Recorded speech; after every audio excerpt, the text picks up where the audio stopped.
Bom dia! Salve Maria, graça e paz. Uma linda quinta-feira, gente. Vamos lá, deixa eu ver aqui se meu som tá ligadinho. Vamos ver se você está me ouvindo alto e claro. Estamos aqui para mais uma live e vamos falar sobre terços, sobre o segredo dos monges, sobre os terços de rosas. Vamos lá, mais um minutinho enquanto eu termino de me organizar, que eu cheguei aqui hoje que meio atrasada. Bom dia, Agletede, bom dia, nome diferente. Seja bem-vinda, viu? Seja bem-vinda aqui nessa live. Hoje nós vamos falar sobre terços e nós vamos falar sobre algo bem especial que fala profundamente no meu coração.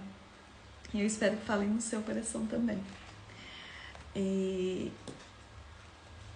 meu nome é Rose Benvenuto, eu sou especialista em terços, trabalho com terços, artigos religiosos católicos. E amo de paixão mesmo, tudo aquilo que eu faço. Obrigada também, viu, pela sua vida.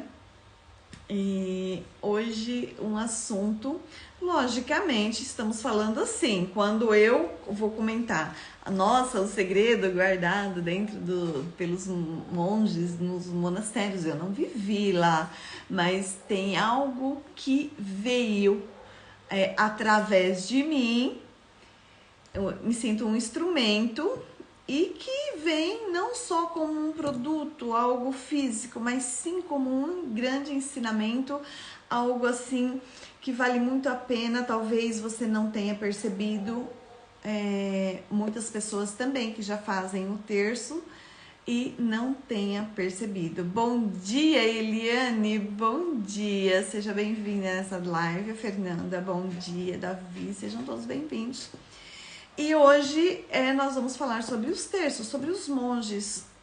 E tudo começa, vamos falar, lá no ano aproximadamente de 250, 251, mais ou menos. Eu já vou começar falando sobre o assunto, mesmo que depois vão entrando mais pessoas, né? Aí na live ela vai ficar gravada, mas é algo assim, bem, quanto mais às vezes eu estudo, eu lembro e converso, eu vou aprendendo. E assim é você também, todos nós somos assim, é uma constante evolução de aprendizado. Bom dia, Nilce, seja bem-vinda, Roseli, bem-vinda a essa live aqui que eu vou falar sobre os monges, os mosteiros, sobre esse grande segredo que veio à tona. Ele vem com nuances para quem está desperto a aprender e a ouvir. Caso contrário, vai deixar passar batido, tá bom? Então é importante que você preste bem aí atenção nas informações que eu vou estar passando para que você possa realmente se atentar aos detalhes, porque muitas das coisas que acontecem na nossa vida é um pequeno detalhe que muitas vezes deixamos passar desapercebido. E é ali que está o grande segredo. Então, fique até o final aí da live. Eu vou pedir para você compartilhar, para você chamar mais alguém que venha a aprender um pouco mais sobre esse assunto. Você que tem, né, que trabalha com artesanato, com arte sacra e que quer aprender um pouco mais, é muito importante você conhecer, ser sabedora das histórias, né, de onde vem. Bom dia, Roseli Maria Francine. Bom dia, seja bem-vinda. Vamos lá. Por volta aproximadamente de 250, 251, existia uma família ali na região do Egito, no Egito, mais precisamente na cidade de Conan. Os pais cristãos, católicos, e o que acontece? Ele tinha 2 filhos, um casal de filhos, uma mulher e um homem. E conforme, né, mesmo na família tradicional hoje, os católicos, nós católicos que frequentamos, passamos esses ensinamentos, e isso para os nossos filhos, de irem à missa e mais ainda de ter essa comunhão com o Criador, essa comunhão com Deus, o quanto isso é importante. E lá em 251, essa família com esse casal de filhos, e quem que é esse casal de filhos? Ela, eu não tenho nome, mas ele talvez vocês conheçam. É Santo Antão. E foi praticamente ali que começou a vida monástica. Muito, muito lá atrás, através de Santo Antão. Então, os pais morreram e depois, logo em seguida, a irmã se casou. E ele ainda não tinha encontrado bem o sentido da sua vida. Em um determinado momento, em uma missa, em que o padre, ele leu uma parte, eu vou ler aqui para vocês. Foi aonde despertou nele um grande desejo em saber mais. Deixa eu ver o que eu tinha anotado aqui. Vamos lá. Ele leu um trecho ali em Mateus 19, 21. Quando Jesus diz ao jovem rico, a maioria de vocês já conhecem essa parte. Se queres ser perfeito, vai e vende seus bens, dê aos pobres e terás um tesouro nos céus. Depois vem e segue-me. Então, o que aconteceu? Isso daí, ele sentiu, naquele momento em que o padre falou sobre isso, lá no ano de 251, ele sentiu um forte chamado em servir a Jesus. O que ele fez? Ele vendeu tudo, porque a irmã já tinha se casado e foi fazer a família dele. Ele não quis se casar, ele vendeu tudo que ele tinha de herança, porque ele seria o herdeiro. Ele vendeu tudo e resolveu se recolher em uma caverna. É isso mesmo, ele foi lá para uma caverna e ali ele se isolou do convívio social. E ele começou a viver de orações, de vigílias, de jejuns, da alimentação, aquela silvestre, aquele que ele conseguia por ali. E foi dessa forma que muitos anos atrás começou essa vida monástica. Agora você imagina Antão vivendo em uma caverna. Aí eu quero perguntar para você hoje. Você é capaz de ficar quanto tempo sem um celular, sem uma TV, sem estar em um convívio com alguém próximo, ou alguém que você ama, ou alguém que você está junto? Por quanto tempo você conseguiria ficar assim, em silêncio, isolada? E qual o benefício ou qual o aprendizado que isso traz para você? Será que tem um aprendizado em se isolar, em sentir assim o silêncio, em sentir toda essa conexão divina quando você se retira? E foi isso que Antão fez. Imagina, gente, no ano de 251, ele vendeu todos os bens, entregou tudo, foi morar em uma caverna sozinho, isolado, em jejum, penitência, vigília, vivendo de alimentos silvestres e buscando uma conexão. Imagina o que ele sentiu, o que ele pensou. Era um jovem. O que ele pensava? O que você pensaria se você se isolasse hoje? Como seria? Será que a guerra maior seria interna nos seus pensamentos? Ou será que é externa?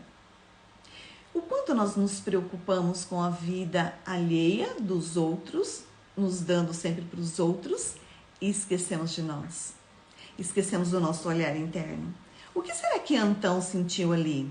Tanto que ele começou a se encontrar com Deus, dentro dessa conexão, desse isolamento, nesse silêncio, muito distante, muito longe de todos.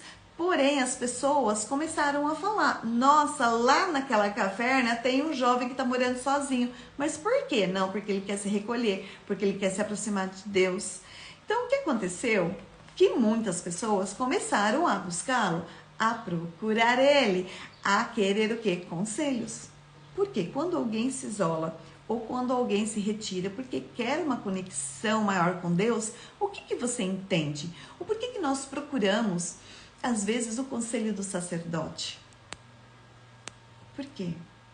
Porque ele está em constante oração, porque ele está em envolvimento com Deus, porque ele está em intimidade com Deus. Então,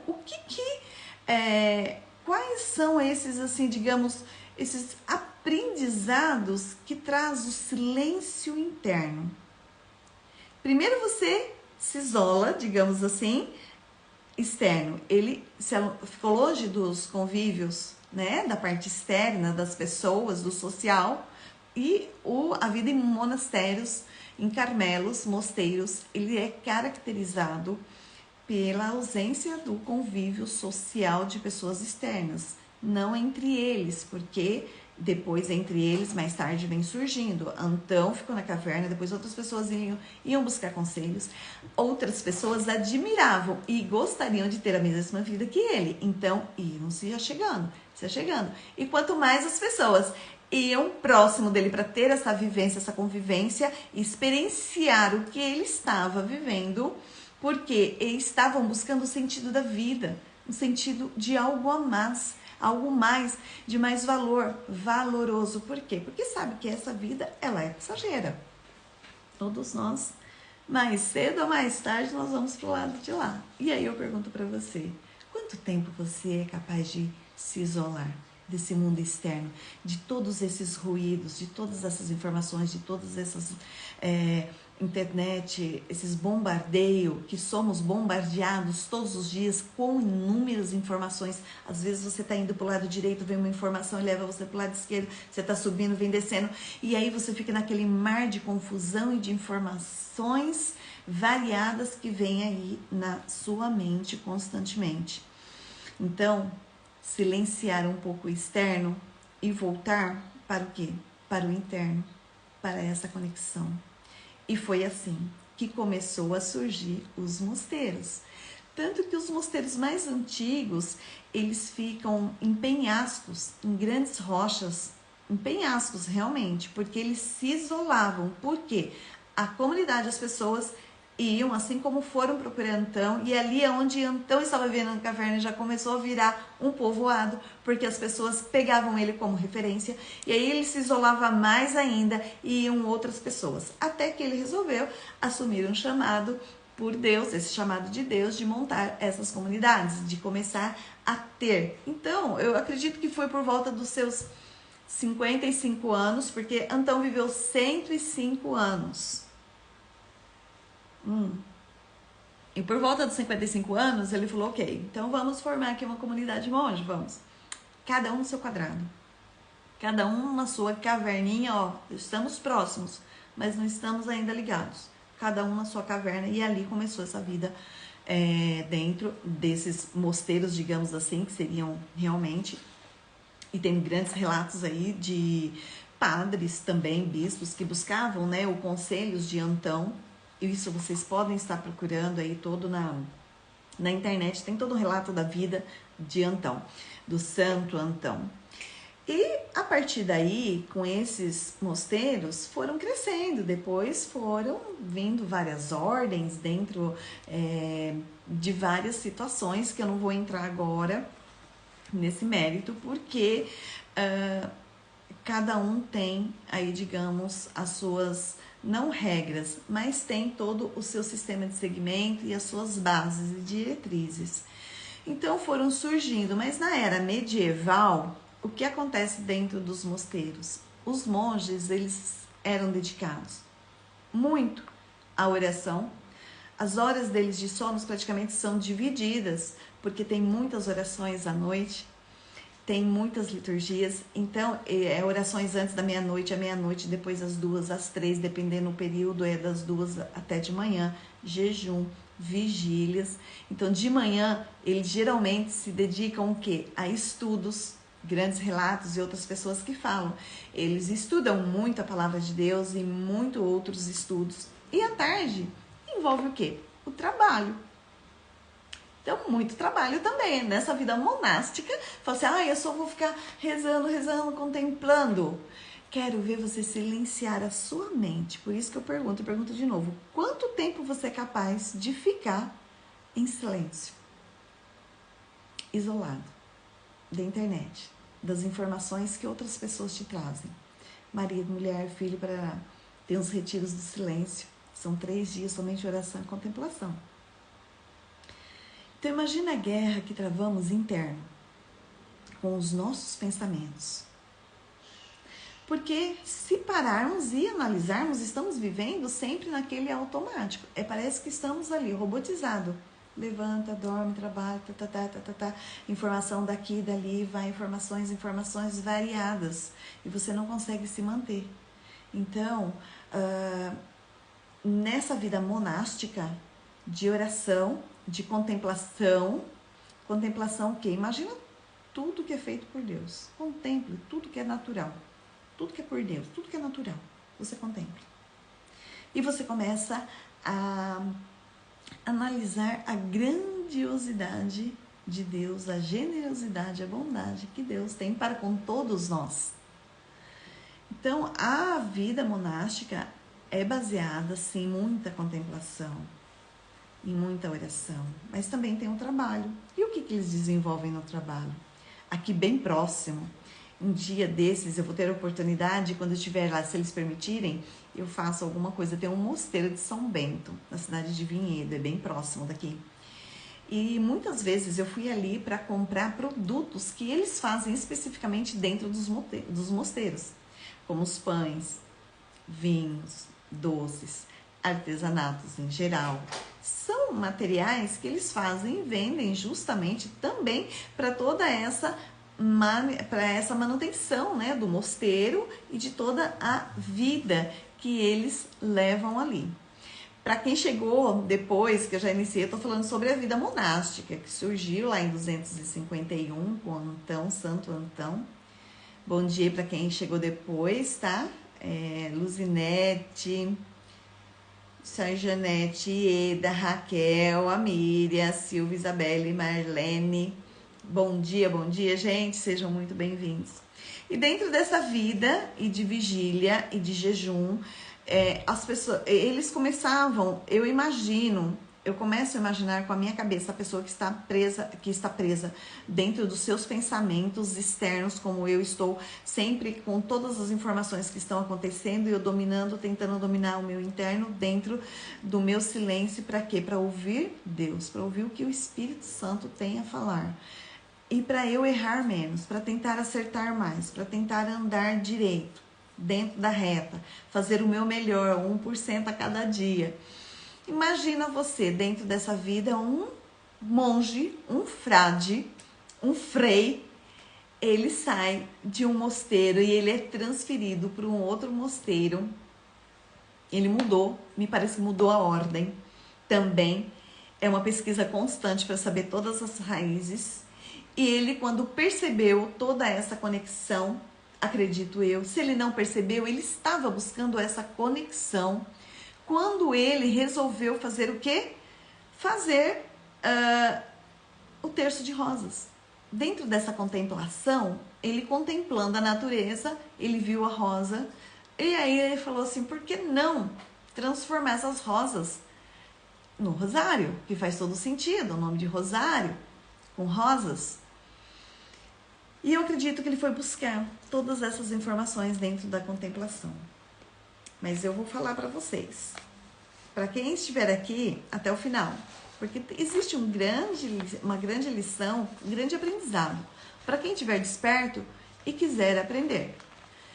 Mais cedo ainda desse frei se conectar com as rosas e fazer o terço de rosas, mais cedo ainda, bem antes, São Domingos, lá em torno de 1200, na França, acho que a cidade chama Toulouse, ele se retirou em uma floresta para fazer as orações e pedir para Nossa Senhora que desse uma arma espiritual para que convertesse os hereges, porque estava muito difícil, existiam muitos boatos e muitas coisas estavam acontecendo ali. Aí Nossa Senhora fez uma aparição nessa floresta, nesse local, e entregou e disse que a arma era um rosário.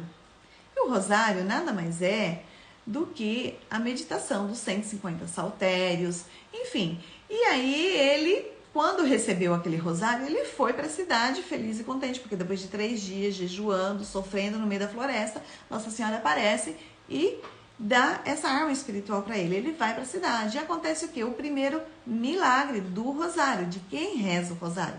Por que eu tô pegando um pouquinho do assunto do rosário? Porque eu tô aí linkando, gente, o rosário, que já nasceu dentro dos mosteiros, porque antes os monges rezavam com os dedos, com as pedrinhas, com as sementes, com todas essas histórias. E eu sei que muitas vezes, nesse momento que você está aí desse lado, pode ser que a tua mente está aí. Nossa, a Rose vai falar da história do rosário de novo. Sim, a tua mente está te falando isso, mas eu estou te linkando porque lá na frente você vai entender coisas que talvez você não entendeu. Coisas assim que você que faz o terço de rosas sabe que hoje você enxerga o terço de rosas. Quem não faz, vê a rosa apenas como uma rosa, você não passou pela experiência. Então, o que eu quero que entender que muitas vezes quando a sua mente fala assim, eu já sei disso, mas você vivenciou? Você tem a experiência de vivenciar essas experiências de fato? Então, quando aconteceu esse primeiro milagre, que São Domingos foi para a cidade, simplesmente o sino da igreja começou a tocar sozinho. Imagina, um sino numa igreja, naquela era medieval, tocando sozinho. Formou-se uma tempestade enorme, assim, com raios e trovões, assim tem os relatos. E todas as pessoas da cidade se assustaram, se apavoraram e correram todos para a igreja. Lógico, você busca quem? Você busca no momento que você mais precisa, no momento de dúvida, você vai para a igreja, você vai buscar Deus.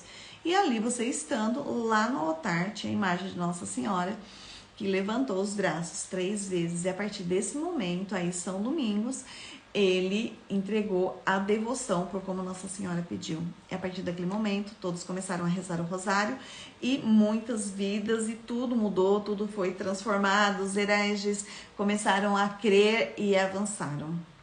Foi a primeira vez que Nossa Senhora ali pediu, né, para estar rezando o rosário. Depois disso, muitas aparições, todas elas é pedido sim por Nossa Senhora a reza do rosário.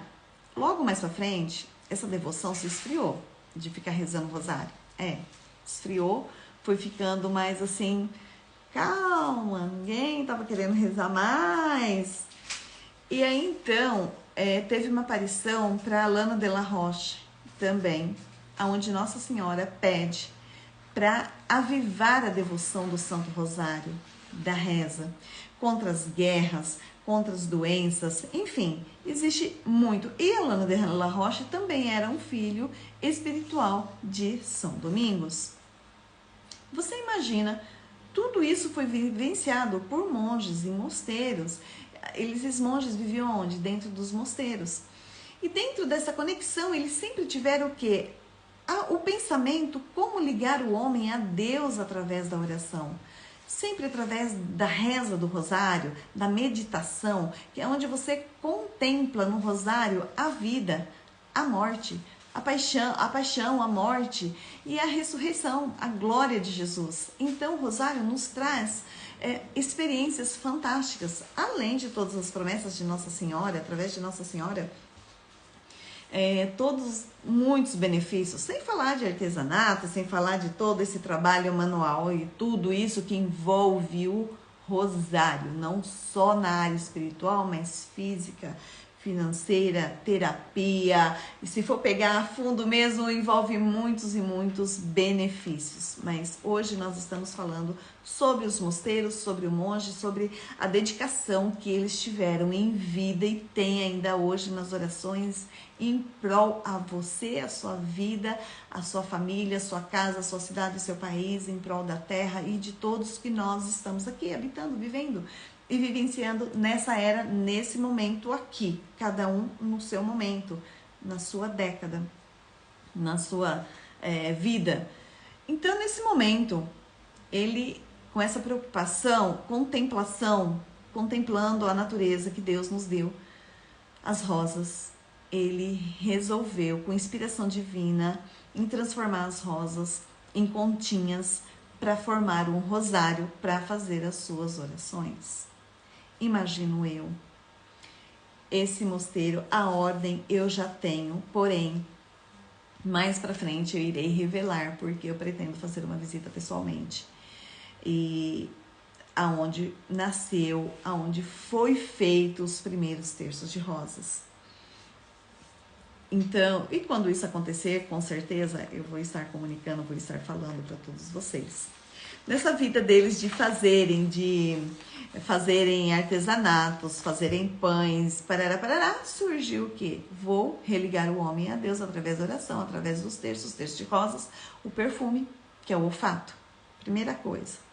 Depois vem o tato, porque você pega, você toca. Qual que é essa importância de você estar tocando, de você estar vendo, de você pega um terço. Deixa eu pegar um terço aqui, porque tem um monte de terço aqui. Quando você toca no terço, então você sente, você tem o tato. Você trabalha com a sua visão. Você trabalha com a audição, porque você está meditando, você está rezando, você está se ouvindo, e aí então você está o quê? Tem um olfato, você está o quê? Sentindo o perfume. Esse daqui é um terço de cristal. Tem a sua importância? Tem o seu significado? Tem todo o seu objetivo? Tem. O tercinho de plástico também tem, e o de rosas também tem. Mas o que o de rosas tem mais especial, Rose? O que é que acontece com o terço de rosas que faz assim brilhar tanto os olhos e faz você assim refletir profundamente? Gente, eu vivi muito tempo na Europa. Eu visitei muitos mosteiros, carmelos, muitos santuários. E quando eu estava em São Giovanni Rotondo com o Padre Pio, aí eu estava visitando o Ospedale Alívio della Sofferenza. Eu estava na escada, aí tinha uma irmã, aí depois eu fui lá na capela, e aí eu fui rezar e fiquei conversando com a irmã, e ela falou assim, eu tenho um tercinho de João Paulo II, de perolinha, ele que abençoou. Você quer pra você? Eu falei, quero. Aí eu fui lá na cela dela, que é um quartinho, porque ela é enfermeira, trabalhava dentro do hospital. Aí eu fiquei lá, aí eu vi em cima da cama dela algumas tirinhas diferentes, mas eu identifiquei como desenho de rosas. Aí eu perguntei pra ela o que era, ela falou assim, esse daí é algo muito especial, é a origem do terço de pétalas de rosas. E aí então eu falei, como assim a origem do terço de pétalas de rosas? O terço de pétalas de rosas não é esse daí que a gente conhece? Ela falou, não, esse é o que o comércio aproximou para fazer negócios, né? Mas não é, esse outro aqui, ele sim é o original. É dessa forma que é feito o terço de pétalas de rosas. Só que quando eu vi, já tinha assim, as tirinhas, assim como essas aqui, ó. Só que em vez de cristal, era de pétalas de rosas e era assim escura. Eu falava, mas certeza. Aí a hora que eu senti o perfume, nossa, eu enlouqueci. Eu falei, realmente, e esse que é o terço de rosas. Então eu fiquei muito encantada com aquilo. E naquele momento ela me explicou como é que faz assim, faz assado. E aí, então, depois surgiu, eu recebi como missão, isso daí tá tudo gravado em vídeo, vocês dão um pulinho no YouTube, aí no Insta, vocês podem estar clicando e entendendo mais como foi que eu recebi essa missão de ensinar as pessoas a transformar essa arte monástica, de como transformar pétalas de rosa em terço. Quem me passou foi uma freira, ela estava trabalhando dentro do Ospedale, mas ela vivia dentro de um Carmelo. Então, esse segredo sempre foi mantido dentro ali dos Carmelos, dentro dos mosteiros, que eles que fizeram e desenvolveram e criaram e veio e nasceu esse terço. Agora, o que eu queria de revelar para vocês, que você que já fez o terço de rosas, ou você que não fez e quer fazer, qual é o ensinamento? O que você percebe? Fala pra mim aí, o que você percebe fazendo um terço de rosas? Quais são os ensinamentos? Você fica maravilhada, fala, ah, nossa, eu peguei a pétala de rosa, aí eu fiz isso e fez isso. Qual é o grande segredo que traz o terço de pétalas de rosa? Qual é o grande segredo dos monges no desenvolver? Gente, eles trazem um pouco da vida que ele vivia ali. Eles trazem para você o terço de rosas, além da conexão de cada Ave Maria, é uma rosa espiritual que os anjos vêm recolher para coroar Nossa Senhora e Jesus. Ele traz para você a experiência. Por exemplo, quando você está passando numa rua e você vê uma rosa, você logo contempla, você olha, uma rosa, eu já não enxergo mais como rosa, eu já vejo uma rosa como um terço, eu já vejo uma rosa como Nossa Senhora, a coisa mais bela. E ela que é aí que está pisando na serpente, que são os seus espinhos. Então, a contemplação. O que o monge vivia dentro dos mosteiros? A contemplação. Então, você consegue vivenciar isso porque você contempla, porque você enxerga diferente. O que mais os monges trouxeram com os terços de rosas? A resiliência, a aceitação, a paciência, porque para fazer terços de rosas é necessário paciência, demora aproximadamente de 10 a 15 dias para um terço ficar pronto. Lá no mosteiro são 3 meses. Você sabia disso? Quem faz terço aí sabe que precisa de paciência monástica. Você vai vivenciar do lado de fora o que eles vivenciaram do lado de dentro do mosteiro. Você já parou e pensou? Cadê as trançadeiras de pétalas de rosa? Manda um oi aí. Eu faço terço. Vou ver se você concorda comigo. E se você resolver fazer o terço de rosas de forma como eu tenho muitas alunas que fazem, eu também faço. Eu tiro um momento para fazer meu terço de rosa. Fala, gente, eu vou fazer terço de rosa, ó. Deixa eu quieta aqui no meu canto. O que eu faço? Eu me silencio. Eu me silencio do externo. O que foi que Antão fez? Isolamento social, me recolho, porque eu busco conexão com o superior. Eu busco conexão com Deus, ok? Então, o terço de rosas, ele te proporciona isso. Gente, ó, vou trabalhar com terço de rosas. Não consigo fazer terço de rosas sambando. Não dá. Não casa as duas coisas, as duas informações não se cruzam. Então, eu me silencio do externo, me recolho e vou fazer o quê? Meus terços de rosas. E isso gera o quê? Contemplação que os monges praticam nas rosas, meditação, paciência, porque precisa paciência, é necessário. Para quantas coisas na vida você precisa da paciência? Deixa eu ver aqui, ó. Aqui a Lúcia falando, gente, é algo inexplicável. A Luciana também, eu faço terços. É isso. Então, os terços e os terços de rosa, e quando você trabalha com as rosas, você sente o perfume, algo te conecta ainda maior. Essa conexão é muito... Então, todos esses ensinamentos vêm através do ato de você fazer o terço de rosas. Então, para quem não faz, vale a pena você aprender a fazer ao menos um para você fazer a experiência. Não falar, eu já sei e nunca fez. Não. Para você falar, eu já sei, você tem que de fato fazer. Porque senão não adianta eu falar, eu sei nadar. Tá, eu vou te dar um manual. Bate perna e braço. Aí eu vou te jogar dentro do rio, quero ver você nadar. Então você precisa prática, você precisa, na realidade, fazer para que você possa falar, não, eu fiz, senti isso, fiz isso e vale muito, muito a pena fazer.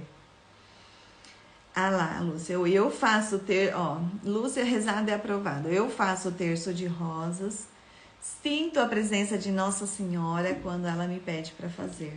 Tô falando, gente, é conexão, é estar na proximidade. Eu estou te ouvindo e fazendo um rosário para minha avó, que era Carmelita. Amém. O silêncio de Nossa Senhora, quando você faz o terço, a paciência, exato. É isso aí. Aí a casa fica toda perfumada. Amém. Então, esses ensinamentos vêm com um terço de rosas. O quê? Um pouco do que o monge vivia dentro do mosteiro. Você traz o que? Para dentro da tua casa. Uma experiência exclusiva, única e pessoal, intransferível, e que só sabe quem realmente faz. Não tem como uma outra pessoa passar a experiência que você passa. Então, o Terço de Rosas é um pedaço de dentro dos mosteiros, dos Carmelos, dessa arte lá atrás, para você, dentro da tua casa, para você vivenciar, para você experienciar, para você rezar, para você sentir, se calar o externo, ouvir o interno, se aproximar, ter mais intimidade com Deus, através da oração, através da conexão. Gente, eu queria que vocês compartilhassem a live, indicassem para amigos, curtissem. Se você não está inscrito também no canal do YouTube, inscreva-se lá no canal do YouTube. Se alguém tiver alguma pergunta, você pode estar colocando, que eu vou estar respondendo para você agora mesmo. Quem mais, quem está na live gostaria de aprender a fazer o Terço de Rosa, trazer para dentro de si essa experiência, para dentro da sua casa, uma experiência monástica de fazer o Terço de Rosa, 100% de pétalas de rosas naturais. É algo assim que é inexplicável, só sabe quem faz mesmo. Isso vai te conectar, vai te abrir outras portas, porque o aprendizado te gera novas conexões neurais no cérebro, que te abre portas. O que é abrir portas, Rosas? É você enxergar as coisas de uma forma diferente. Você enxerga as coisas que estão tão óbvias, estão na tua frente, só que nesse momento está vedado, você não consegue enxergar. Então, quando você aprende algo novo, isso é ciência, gente. Isso é ciência, tá? Quando você aprende algo novo, você procura novos caminhos, senão você fica sempre pensando do mesmo jeito. Sabe quando aquela coisa que acontece sempre? Nossa, parece que nada muda, sempre tá aqui. Você tá fazendo sempre o mesmo caminho. O mesmo caminho, o mesmo caminho, o mesmo caminho. Você não cansa de fazer aquele mesmo caminho. Entendeu? Então, é mais ou menos assim. Tem uma história que conta que lá no interior de Minas Gerais, onde tinha muitas montanhas, um burro escapou de um sítio. E aí ele saiu disparadamente no meio do pasto, saiu correndo. E aí ele entrou no meio do matagal, que ainda era tudo inexplorado. E aí ele cortou, subiu montanha, desceu montanha, subiu da montanha, saiu. Aí o dono do burro ficou tão desesperado, aí mandou o cachorro. E foi o cachorro. O cachorro foi o quê? Foi seguir no passo do burro foi. Aí daqui a pouco não voltou nem o burro nem o cachorro. Aí o que fez o dono do pasto lá, da roça, da fazenda, aquilo tudo? Pegou e resolveu seguir o burro, seguir o cachorro, e lá foi o dono do pasto também. Foi naquela mesma trilha. Foi seguindo todo mundo o passo do outro. Aí o filho do dono da fazenda também. Aí foi. E foi indo. Aí acharam o burro, o cachorro, o dono da fazenda, e todo mundo voltou pela mesma trilha. E ficou uma trilha. E aí a vaca resolveu fazer a mesma trilha e foi. E por aí foi. Daquela trilha, começou a virar um caminho, porque já começaram a passar tanto em cima da planta que virou um caminho. E aí daqui a pouco já estava passando carroça. Daí a pouco passou o quê? Outra carroça. E aquilo ficou uma estradinha. E depois ficou o quê? Um carro, passou um carro. Depois começou a passar caminhão, sobe desce montanha, vira para direita, para esquerda, para você chegar num destino. E hoje muitas estradas tem assim.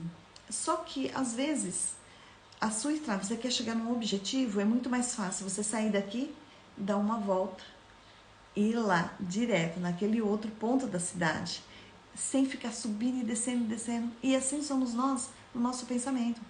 Às vezes ficamos percorrendo o mesmo caminho, um caminho difícil, cansativo, dolorido. E você fala, nossa, a hora que você aprende uma coisa nova, você fala, nossa, era só fazer isso, por que eu fiquei tanto tempo subindo e descendo montanha? Então, as novas conexões neurais fazem isso quando você aprende algo novo, seja aprender a jogar um jogo, a costurar, a fazer qualquer coisa. E artesanato, especialmente trabalho manual, te leva a essas novas conexões e você vai fazer, abre seus olhos e fala, não, realmente, estou aprendendo algo novo e esse novo é mais prático, é mais rápido. E é isso. Ah lá, a Nilce falando que quer aprender, eu vou te esperar, logo teremos uma nova turma, eu vou estar passando as informações por aqui. Gente, é isso. Falando sobre arte monástica, os ensinamentos e o grande segredo, que é trazer um pedacinho de dentro dos mosteiros para dentro da sua casa, fazendo você mesmo uma arte monástica. Algo exclusivo, diferenciado, algo que te conecta e te aproxima de Deus. São os terços de pétalas de rosa, 100% naturais, rosas frescas. É isso, eu quero deixar um grande beijo para vocês. Fica com Deus e até a próxima live, que será na semana que vem. Um grande beijo.